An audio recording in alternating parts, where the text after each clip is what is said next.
Sonic the Continuation Issue 2. We start out with the intimidating sight of Eggman having Kintobor plugged into his vessel's main computer so that it can shift through his files at his leisure, since it's faster than interrogation. That's smart, taking advantage of Kintobor being an AI, but it doesn't really explain why it woke Kintobor up first, when his talking to him would distract him from learning the information he's getting. Although, he's got all the world's evil sucked into him, so he's just doing this to be sadistic, I guess. Amy's in a cell, and as of yet, he doesn't have any badnik processing facilities. Kintobor wastes time saying he won't tell them any of the heroes' secrets, when he should remember that Eggman just said he can access his memories at will. And Kintobor's supposed to be a genius. He'll never have any genius moments in this comic, by the way. Eggman says sarcastically that knowing what video games Sonic prefers would be of immense value to him. Why does Eggman assume Sonic plays video games in this comic? He's only known for running around, so it's a miracle he ever plays them. Although, didn't he have a Genesis in one issue? That's just one issue. Out of nowhere, Eggman wants to use Kintobor to learn about Babylon. First the pirates know about it, which made sense for Storm, and now Robotnik, who doesn't know the rogues yet. Meanwhile, I'm bored by seeing Amy interact with Gamma, just like in SA1 all over again. Amy tells him she's determined, and Gamma says she's illogical because she'll get herself killed. At least it's kinda interesting to see how they'd interact without the contrived bird in her hands, because she could have easily not had it. Especially since it obviously wouldn't have survived landing on her head from that far up. He says he was programmed to learn, and that's apparently his primary function, which is why I want to learn from her and listen. Okay, that's nice. Amy says that sounds more like Kintobor's work than Robotnik's, but Gamma doesn't know who that is. Whatever happened to the Gamma robots were made by Eggman when he was good, but magically weren't discovered until the last minute. Amy tells Gamma the origin story of Eggman and says that Robotnik, being nothing like Kintobor, would never want his robot to learn, only carry out his orders. Eventually, Amy convinces Gamma, despite his desire to obey Robotnik's commands, that Robotnik rewrote his programming to make him obey him, and only wants his robot to keep him in power, and apparently made him forget about Kintobor. This is at least more believable than the scene in SA1, where it made no sense that a bird inside Gamma could somehow influence and overcome the programming brainwashing him and make him rebel. This is how I do an SA1 adaptation right, brilliantly even. It takes the same plot but makes it make more sense, reaching its true potential. It makes all of the other attempts look lazy and underwhelming and lame by comparison. But it doesn't change the fact that it's lame to reenact a game cutscene in the first place in a fan comic, where nothing should be stopping the writer from coming up with something new. Amy tells Gamma that as long as he obeys Robotnik, he'll never fulfill his function to learn. This comic would be the perfect opportunity for us to see a scenario where Gamma sticks around and survives, instead of destroying his robot body to free himself. That sounds too good to be true. Then again, is there even an animal, this robot? He was made by Robotnik when he was good, so no. Gamma's asked whether obedience or learning is more valuable to him, and he's miraculously able to delete his master registration. Amy lampshading how lucky she was doesn't make it feel any less forced. If Eggman could reprogram him to obey him, why didn't he remove the free will while he was at it? Why did he let him be able to choose to delete his master registration? He would have gotten rid of that ability. I like that he has to deactivate the security surveillance as well as free her. That's an extra touch that makes Eggman look competent. But Amy's less competent, or treated less like it, because apparently Gamma's needed to stick by her for her escape, unlike in SA1 where she was on her own after that. So this just continues the fan comics theme of making Amy a faux action girl because she talks tough, but can't back it up. Meanwhile, once again we see Sally the reporter reporting.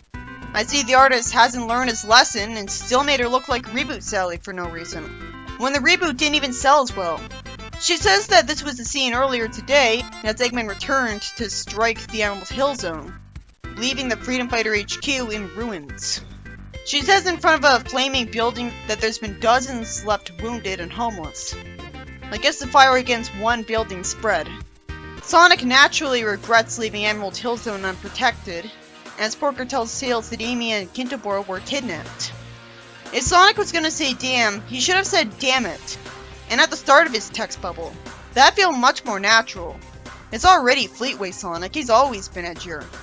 The classic Sonic attitude. And I already got used to swearing in the other M comic. Porker says he can track Robotnik's ship by the ion trail of his engines, conveniently. His sensors read it traveling north by northeast. At least this way we know exactly how Tails is able to track down the egg carrier. While in the game, we just assumed he flew ahead in some arbitrary direction and happened to find the egg carrier after a while. Tails saying that Zorabelle didn't want the treasure when she gave him its key just makes me wonder why a pirate wouldn't want the treasure. That's dumb. It would have made sense if she had explained that she doesn't believe in Babylon. But why would she not believe in it? She met someone who was able to answer any question. She knows curses can be real. Sonic wants to take down Robotnik for good to avoid losing any more friends. Oh, I'm sorry. Losing any more friends. Then Porker says that the ion trail is huge, as if he's leaking a trail on purpose. And they have to deal with flying machines because they're lured into a trap. So Sonic homie attacks to bounce off a bunch of them. And for some reason Tails thinks there's too many. And then for some reason Sonic agrees with him after getting back on the wing of the plane. At least him attacking them directly is different from the game. Speaking of that, some lasers hit the flying machines for them. And it turns out the pirate ship that sprung Grimer is helping them. Maybe only incidentally. Then the tornado gets surrounded in blue energy and is pulled down and gets broken apart. That's new and exciting too. Then Tails' Babylon key is magically sent away from his hand telekinetically by someone who says he needs it far more than him. The guy says his name is Forsaken, which has to be a nickname. He's really an edgy OC. That's the name of a skill album. It was at least polite of him to thank Sonic for bringing him the second key. And his competence with telekinesis is how I'd expect Silver to be. He says it puts him one step closer to what's been denied for him, restoration and revenge. And he holds Sonic in the air and says that psychokinesis is quite common where he's from. Calling it psychokinesis seems to prematurely give away that he's Silver. Either that, or he's from Silver's future. I always assumed he was from the Goblin Kingdom. But psychokinesis being common in the future at least kinda tries to explain Silver's powers. Even if it's still lacking explanation for why. Like, there's more chaos energy around. It just seems a bit convoluted that psychokinesis is common where he's from, though. Because it could have easily not been the case. A lot of people have special abilities in Sonic. Why does he have to call Sonic Hedgehog? Does he have a problem with them? He says that he should be grateful Grimer works for him now, or he wouldn't have been able to detect his plane and come to his aid. Out of nowhere, Rouge calls Forsaken Daddy. That's fascinating. She doesn't look anything like him. Him being her father gives him more appeal and value as a character. We've never seen her father before. The closest I've ever gotten to that is reading one of Flynn's fanfiction. And I think I'd take a cool character like this over rich people who donated to Eggman. I wish the embarrassingly named Forsaken had visible eyes though, instead of insisting on wearing that dark and edgy helmet with glowing eyes. Where's his eyeballs? How would he be able to see past the light in front of his eyes? He tells Sonic that Sonic has no means of tracking Eggman's ship. Well, not anymore. He tells Sonic that while he can track his ship, apparently, he lacks the ability to get past his defenses, even though he can fly. He says it'll help Sonic raid his ship and rescue his friends if he lets him take the prize he desires. The smart thing for Sonic to do would be to say yes, so he'll let him go and help him. He can deal with him later. What does he care about whether he gets some treasure? Sonic wants to say no though, and is told that if he says no, he'll be thrown overboard. Oh yeah, he says that wouldn't go well for him because he turned supersonic. He says they've got a deal, knowing what's more important despite Tails being scared. He thinks Grimer is desperate to get back to Eggman now that he's back in the game. That's what SDC Online would have had me expect. It stayed true to his fanatically loyal character throughout nearly all of the comic by having him get revenge on Sonic and ruin his reputation in an elaborate plan as punishment for driving Eggman mad. Though we never saw his reaction to Eggman going back to normal. But he was so attached to him that he had a robot Robotnik to talk to in his base, and an alarm clock shaped like his head. That was his only character in most of the comic. Meanwhile, this Grimer still sees Eggman as a monster because of the whole thing with Chaos. He says that Eggman doesn't care whether he conquers Mobius or destroys it now, even though he's clearly back to normal. So he wants no part of that. This is only a character to the Grimer who betrayed him for the Dracon Empire. But even then, he clearly regretted that and stammered that he was just tired of being on the losing side. So this is the third time this fan comic has rushed to the resolution of a plot thread. This time one that SCC Online never bothered with at all because he never reunited with Eggman. And probably did it wrong. Although I will admit it's a more intriguing twist that he doesn't actually want to go back to Eggman. But it's untrue to the spirit of Sonic the comic. Sure, Eggman treated him worse than Snipply, trying to strangle him multiple times, and even going after him with a hammer-wielding Eggmobile just to test it out. But Grimer stayed loyal to him after all of that, and even hugged him once. He's not Snipply. Without liking Eggman, he's just another mad scientist who wants to take over the world. And I'm guessing if he did take over the world, he'd just run it like Eggman used to anyways, so there is no contrast. So what's the point of him being independent? He'll never win anyways. SCC Online made Grimer the most competent villain in the history of the series. I will always remember him. And it was surprisingly dignified that he never showed up again after that.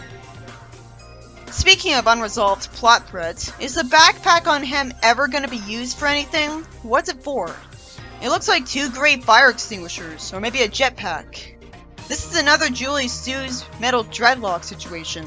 Grimer says it'll help Sonic bring Eggman down. Rouge hopes Sonic will look for jewels on the egg carrier. So desperate that she thinks there might be jewels on the egg carrier. At least that reminds us that she's still Rouge. Sonic jumps down, attacking robots during a dramatic thunderstorm, and Rouge's father attacks a robot form while insisting on taunting him about not watching his back, even though he took down Robotnik. Why is he so mean to Sonic? What did he ever do to him?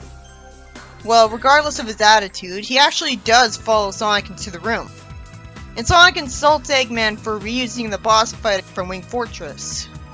And Eggman says that he was feeling nostalgic after looking through Kintabor's memories. That doesn't excuse it. Well, it's at least new to have this in the egg carrier. 2 old ideas doesn't make a new one. It's still lazy fan-style writing instead of something that someone like Nigel Kitching or Lou Stringer would do. And I doubt Sonic will get hurt, so there's no tension, so what's the point of this?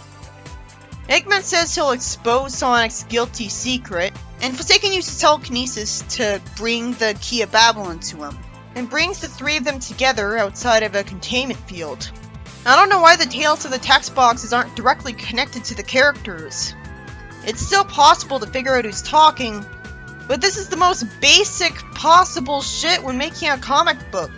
If I wasn't so experienced with reading comics, I'd wonder if the Key was the one talking, until I saw Pixel Brain.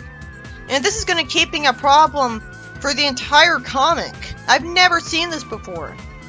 Bringing the 3 arcs together outside of a stabilizing field causes an unstable warp zone that'll swallow everything around it like a black hole.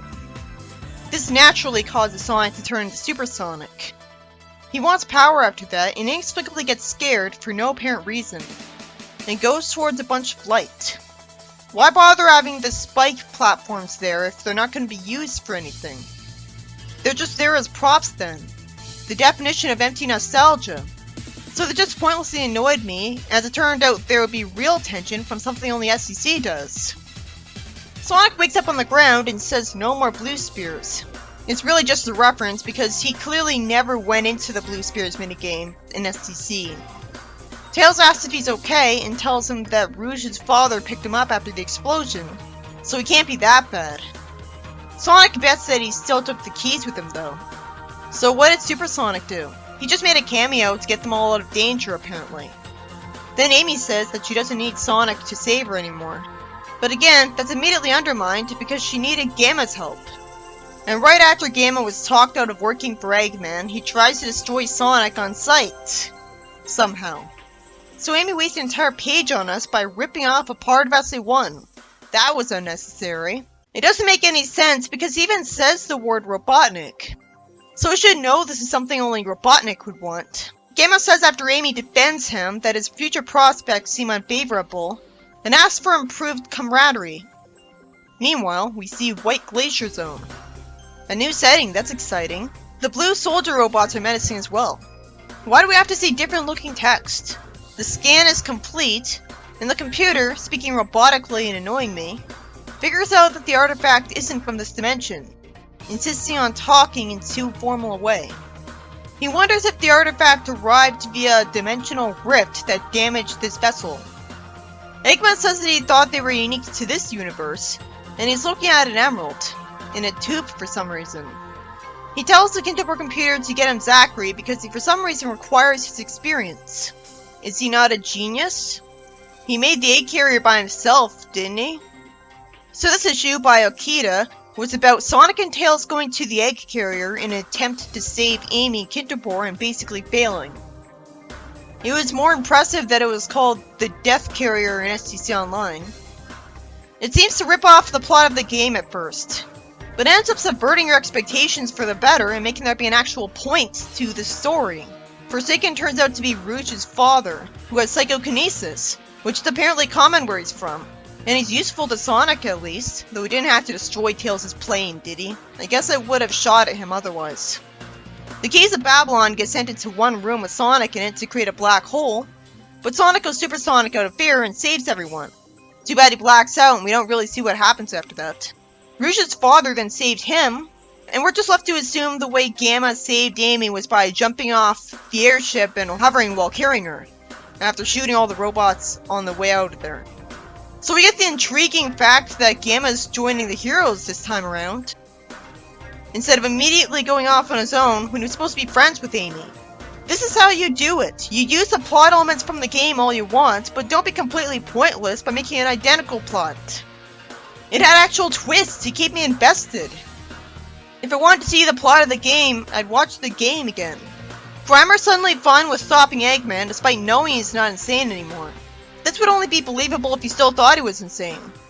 And I guess he does if he thinks he wants to destroy the world. But he should have been written to clearly tell Sonic he's wrong that he has his head in the game again. It's really weird of him. Sonic knows that he has his head in the game again. Why doesn't Grimer?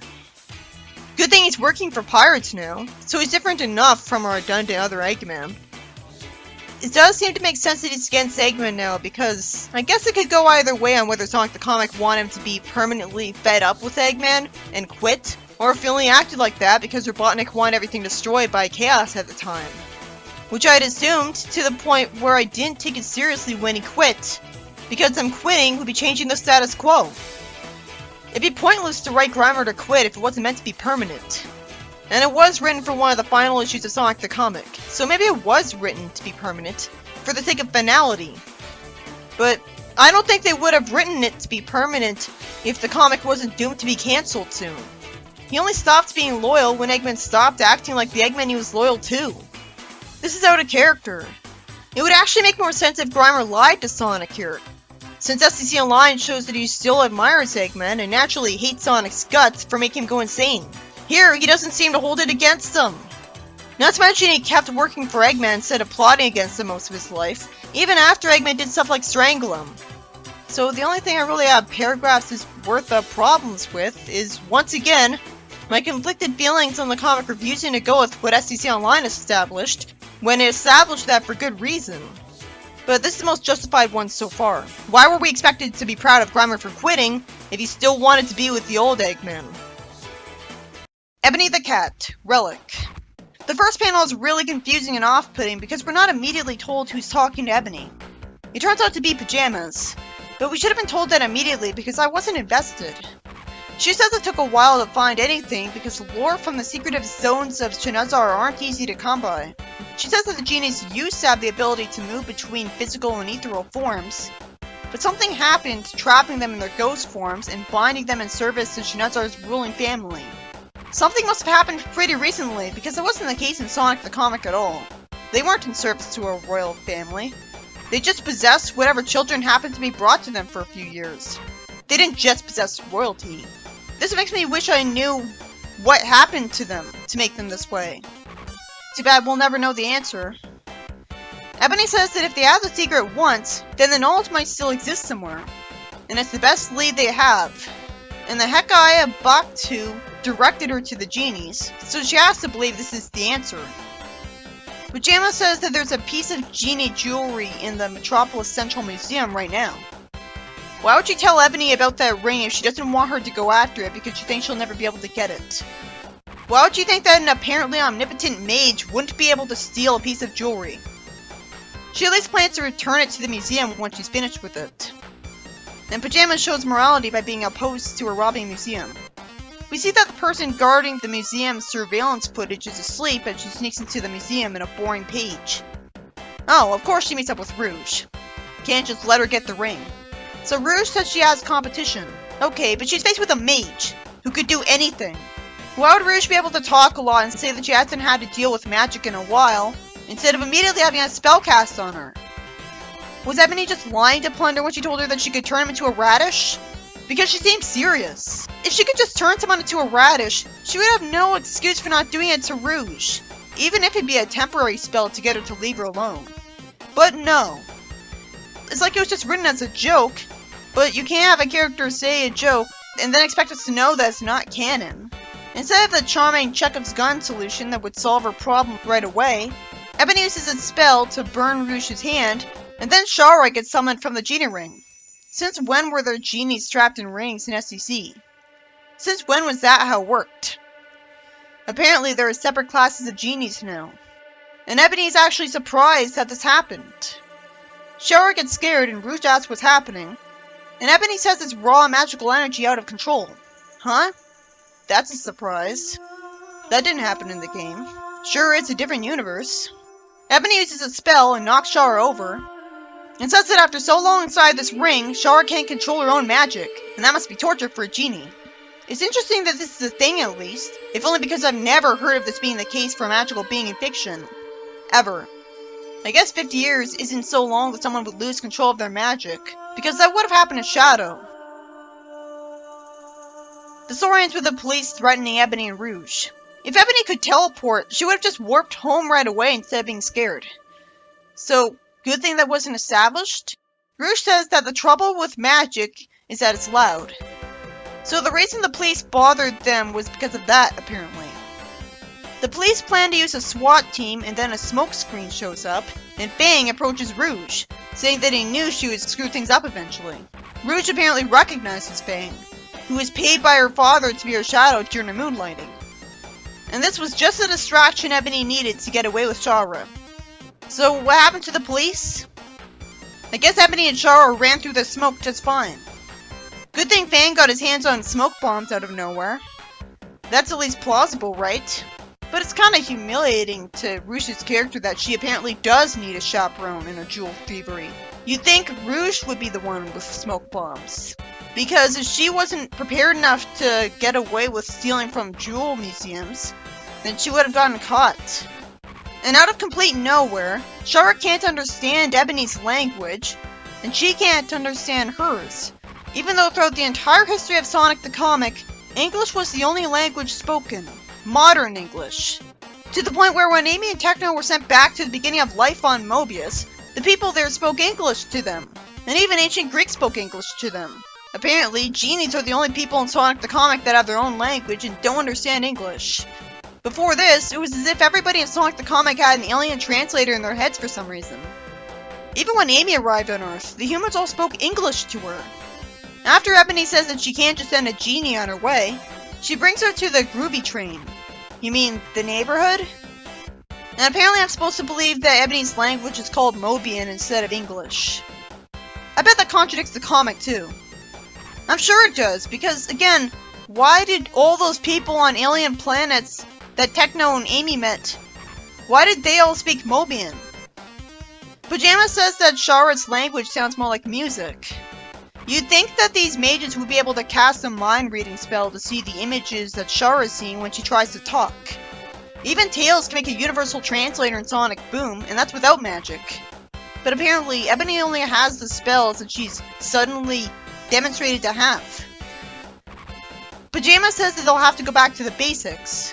But oh, instead of her using her psychic mind-linking power to find out her language, when she found out all of Supersonic's memories with it, no problem, she just teaches Shara the name of her and Ebony, and Shara is irritated with them because Pajamas has a hard time pronouncing her name, and they have to improvise. Pajama says that they'll have to change Shara's appearance, apparently, so that she'll blend in better. The story ends with Shara being happy with her new clothes after some panels where I felt sorry for her. It's at least a reality ensues moment that Shara can't speak English. But it's still very confusing because everyone from every time and place spoke modern English to sound like the comic. It didn't make sense, but it was how it worked. Contradicting that with no explanation just makes things even more confusing. There wasn't much to say about this story. It ends off with Ebony getting Shara with her, so that was all pointless. You'd think they would learn her language by Pajama's mind linking with her, but that'd be smart.